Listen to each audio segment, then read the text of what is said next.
I'm Tom Baker, this is Chasing Cars, and this is the Peugeot 308 GT line. The 2021 model, the last of the current generation, which is slated to be replaced probably around the end of this year, and we should see a new 308 any day now. But the question is the last of the line of the current generation worth buying?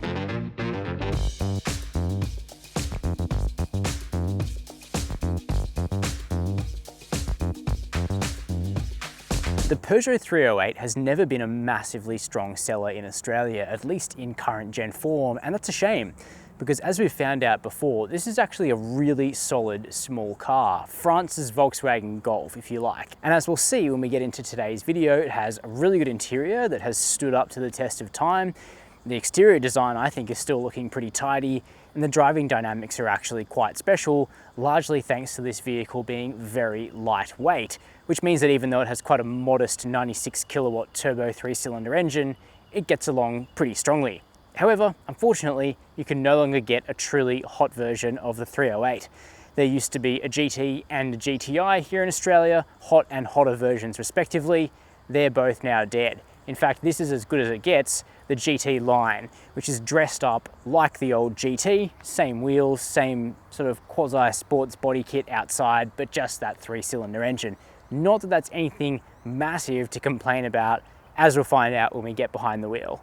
But we'll start on the interior like usual, and before we do that, make sure to hit subscribe down below the video and the notification bell. For a car that is now quite a few years old, the Peugeot 308's interior, I think, is actually aging very well. It's certainly not as flash as some new hatchbacks like the Mazda 3, but the most important thing is it's very well built, and the materials used in here are much nicer than most of this vehicle's rivals.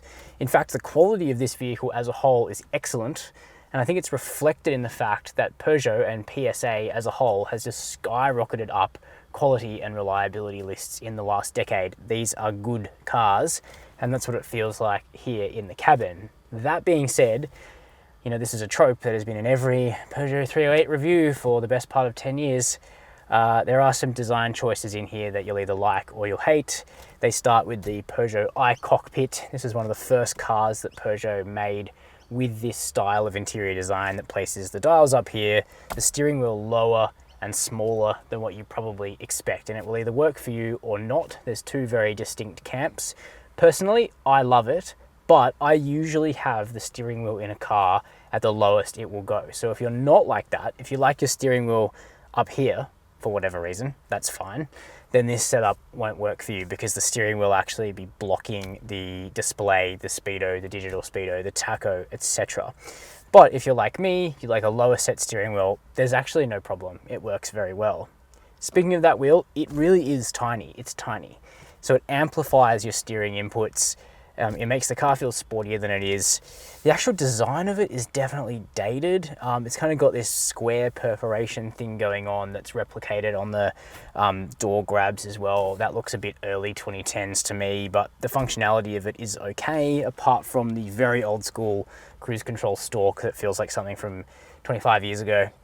The dials themselves are actually very clear. There is a reverse sweep tacho, not everyone likes that, but the center screen where the digital speedo is found is extremely clear and good. And that brings me across to the 308's touchscreen here in the center. It's high resolution, it's crisp. The software itself is reasonably intuitive. The problem is, this is one of the first cars to commit the sin of burying climate controls in the touchscreen, including fan and temperature. That's a bit of a pain. That in itself wouldn't be a problem if the screen wasn't quite laggy, which it actually is. So that's something I'll be looking forward to on the next 308. It's not a deal breaker for me. You do get used to it like anything, but it would just be nicer if there were dials. I know I sound like a bit of a broken record on that lately, but I say it for a reason. Now, the seats. I like a good fabric seat, and that's what we've got here. The bolsters are actually quite tall for the GT line, so it holds you in really nicely. And this chassis is capable of some pretty good things, so you want to be held in by this car, and you are. The adjustment's manual, but we do have stuff like a scroll wheel, for want of a better word, for the backrest, so you really can get into a good driving position. Same thing for the lumbar, that goes in and out, and you have a good supportive seat for long drives as well. Now, storage, just acceptable. No wireless charging. It's, you know, it's getting old now, this car, so there is a tray ahead of the shifter, but it's pretty small. There is one USB port. Between the seats, we have a shallow-ish bin. It is flock lined. We've got a cup holder. You get one cup holder. And then the door bins are pretty big, actually. You'll get a big bottle in there. They're not flock lined, though. They are designed for a water bottle. So up front, this car is good, and it would be remiss of me not to mention the fact that there's just soft touch materials everywhere. It's quite expensively made, and on the whole, you know, it's a nice place to be. Let's check out the back seat. Now, the back of the Peugeot 308 is acceptable rather than spacious. It's about as roomy as a Golf, or, you know, a little bit more spacious than a Mazda 3 back here, but it's probably not going to be your family car. That said, as a second car, it's perfectly good enough, or if you're not going to put people in the back then very much, then this will be all you need. Headroom, okay, you've got about an inch. This car does have the long panoramic roof, however, which eats into headspace. Legroom, another inch. Tow room, fairly constricted. The middle seat here, it's doable. It's a bit of a perch, but the floor is fairly flat, so you could get 5 people into this car if you really had to. What's worth considering, though, is that the 308 also comes as a station wagon, so if you need more space and you really like the vibe of this car, then you can get the wagon, which is a nice option to have. Down here between the seats, we've got a little cubby, one more USB port, bringing the total for the car to 2. The armrest does fold down. We've got 2 cup holders there, which is nice to have. There's also a pass-through to the boot area of the car. What we don't have is air vents in the back. Lots of cars in this segment now have those as standard, but unlike many of those cars, the Pug does have quality plush materials in the second row, which is certainly a nice to have. Heading around the back of the Peugeot 308, still a good looking car in my opinion. They knew when to put the pencil down, which isn't always the case in this class. And underneath this manual tailgate, there's actually a big boot, 470 litres. Put in my new branded suitcases. Nice little addition. So that's actually about 90 litres up on the Volkswagen Golf, much bigger than a Toyota Corolla, bigger than a Mazda 3. So it's actually quite a practical hatchback, still one of the best in the class. The boot itself is quite deep. That's actually how it gets the job done. Why is it deep? Because the 308 has a torsion beam rear suspension, which takes up much less space than the multi-link independent rear suspension you get on cars like the Golf and the Corolla. And you can see that Peugeot have really made the most of that advantage here. There's also a strap on the left side of the boot, not really very much on this side, and then underneath the boot floor, we do have a space saver spare as well, which gives the 308 a little bit better touring capability, although it's not a full-size spare.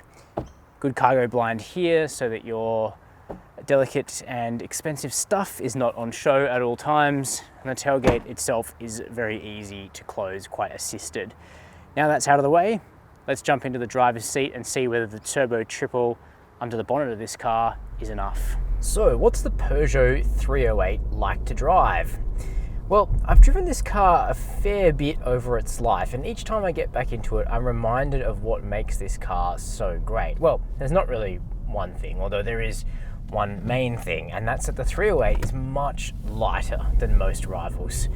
And that gives the car so many benefits. The first one, naturally, is that it feels agile. Like when you turn it into a corner, the 308 feels much more lively and light at the front end than a Volkswagen Golf, a Mazda 3, a Toyota Corolla. You kind of can't really imagine it until you actually drive one of these things. It feels so light that, you know, it feels like a car from the class below, like, you know, a Volkswagen Polo or a Toyota Yaris or something like that. In fact, the 308 is actually lighter than some of those hatchbacks that are considerably smaller than this car. So there's that. But being light also means that the suspension doesn't have to work quite as hard in order to contain this car's motions going up and down. It's literally light on its feet. Of course, there's also a fuel consumption benefit, and the fact that the 308 GT line consumes officially 5 litres per 100 Ks on the combined cycle is evidence of that. In the real world, you'll be able to get it into the high 6s in real driving without too much effort, which is pretty good for this class, probably about a litre per 100 Ks better than a Golf, for example. That being said, the 308 is down on displacement compared to most of its rivals. We've got a 1.2 litre turbocharged 3-cylinder petrol engine here, producing 96 kilowatts of power and 230 newton meters of torque. Now that's quite a lot of torque for a 3-cylinder engine, and torquiness is really what you get out of this motor. And unless you're kind of, really up on your differences between 3 and 4-cylinder engines, a lot of the time you'll think that the 308 doesn't really have any deficiency compared to a 4-cylinder car. In particular, it feels considerably faster than naturally aspirated 4-cylinder cars in this segment, like the Mazda 3 or the Toyota Corolla or the Hyundai i30. Night and day. It just pulls away so easily, riding a wave of turbo-fed torque, and the fact that the power figure doesn't break triple digits isn't really a problem, because once again we keep coming back to that lightweight. The 308 doesn't need as much power as some of its rivals. It gets along very well. PSA's 3-cylinder engine that's in this car has been World Engine of the Year quite a few times. Not in the last year or two, but before that it was on a real run. So it is a tried and tested and high scoring unit. And also, Peugeot make a more refined 3-cylinder than Volkswagen do. It's both quieter in the cabin, it's better sounding, and there's also less vibration and harshness evident, and it's just a really, really good unit, very convincing, so I wouldn't be too concerned about that. Now, you used to be able to get 4-cylinder motors in the 308 in Australia. There was a 1.6 litre turbo 4 that made 150 kilowatts in the GT, and then 200 kilowatts in the GTI, and they were both awesome. Very sad that they're not available anymore, but it's a European emissions regulations problem, that one. So hopefully we see some kind of sporty 308 return in the next generation of this car. And there is going to be a new generation 308 revealed very soon. In fact, probably not long after this video is published, or maybe even before, depending on how lucky or unlucky I am, the new 308 will be seen. But I think what's impressive is just how well this previous generation or outgoing generation of the car has fared.